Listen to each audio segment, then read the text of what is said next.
this. Let's call every one of these gentlemen dimensions in the spirit. These together represent the 7 lampstands.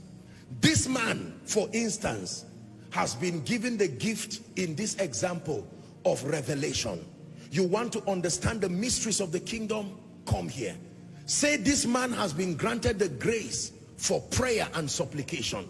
Say this man has been granted the grace for administration and leadership. Are you getting the point now? Please take note of the things I'm telling you. Say this man has been granted the grace for influence. Say this man has been granted the grace for prayer and supplication. Say this man has been granted the grace for the prophetic. And say this man has been granted the grace for wealth. Look at all of these dimensions. Now, when God is training this man, he will not train him as though these other dimensions exist. All he will see within the scope of his training is revelation. At the end of it, he will become a solid man with revelation, but he's going to be broke because he has not understood the principles that make for wealth. His prayer life may not be rich. Administratively, he may not do well. But you see, when you add your revelation, hold his hands, to prayer, add his hands to administrative excellence, add his hands to wealth and influence, add his hands to the ministry of prayer. He can't even remember what I asked him. Can you imagine? He was so listening to me and now he cannot even remember what I asked him. Your people are saying prayer. And then you add this, say, to the prophetic, and you add this to wealth and abundance.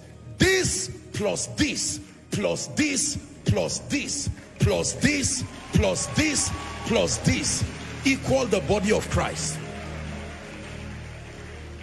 Are we together now?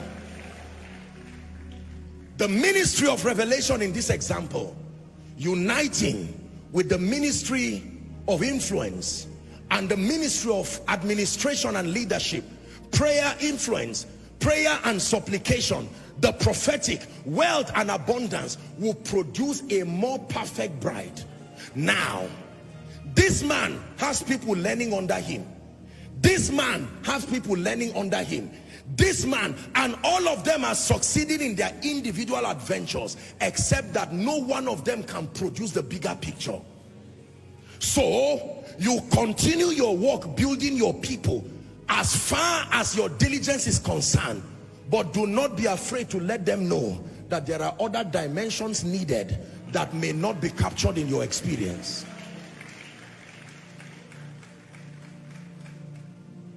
The day you are teaching on revelation, everybody here keeps quiet and listens to you because it is your office.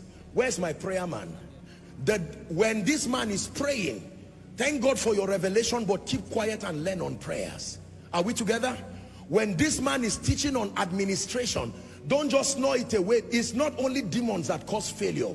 Chaos and disorder can cause failure. In heaven where Satan is not, order still remain there.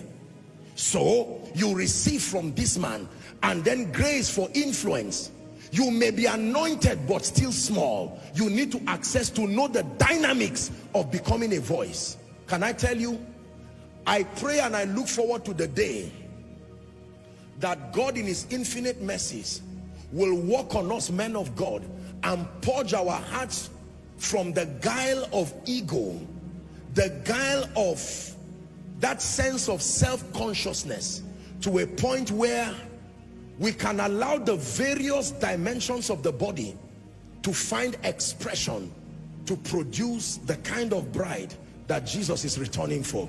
We are tired of poverty in the body. We are tired of lack of character in the body. We are tired of low-level dimensions of spiritual revelation, whereas there is so much more. We are tired of prayerlessness in the body. We are tired of demons accessing the lives and the destinies of people as though the body were powerless. All these possibilities may not be in my life, but they are in the body. So when you come to Jesus and say, help me, he will say, I have helped you already. What he meant is there is a dimension in the body that can solve your poverty problems. Father, I am tired of serving you. I'm a man of character, but I am poor. He will refer you to the body. The body has what it takes to bring you out of there. Lord, my ministry is not going global. He will refer you to the body. So you see, when he says all things are possible, it is because he broke himself and he gave the body. Listen to me. You have to understand this. No matter how anointed I am, I'll not be able to sing like my precious people. I sacrifice my singing for preaching. A beautiful sacrifice, by the way, as far as my assignment is concerned. I used to sing better than this. Sadly, it may not return easily again. But I must be able to appreciate them. Are we together now? Yes. I want you to look at this. What dimension have you ignored in loyalty to a man of God? What dimension have you ignored? And I confess our insecurities, sadly. I'm not saying this to demean the body of Christ. You know this. I have respected and will ever respect the body of Christ. You will never find dishonor to the body, not from me.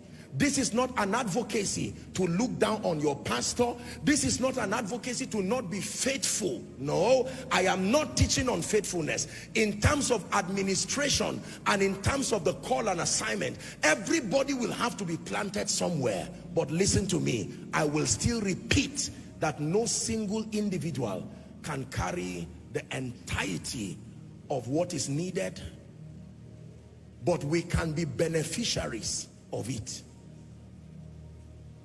So, revelation, I repeat again, the grace for prayer and supplication. You can find this man fasting for 6 months non-stop. This man can fast for 2 weeks dry. Do not bully this man. It is not within the scope of his call. Let him be comfortable supplying the dimension, and do not look at him as less of an anointed man. Do not use the requirements that are in people's. If I am called to be a prophet, fasting will be my lifestyle. If I am called to the apostolic ministry, fasting will be my lifestyle.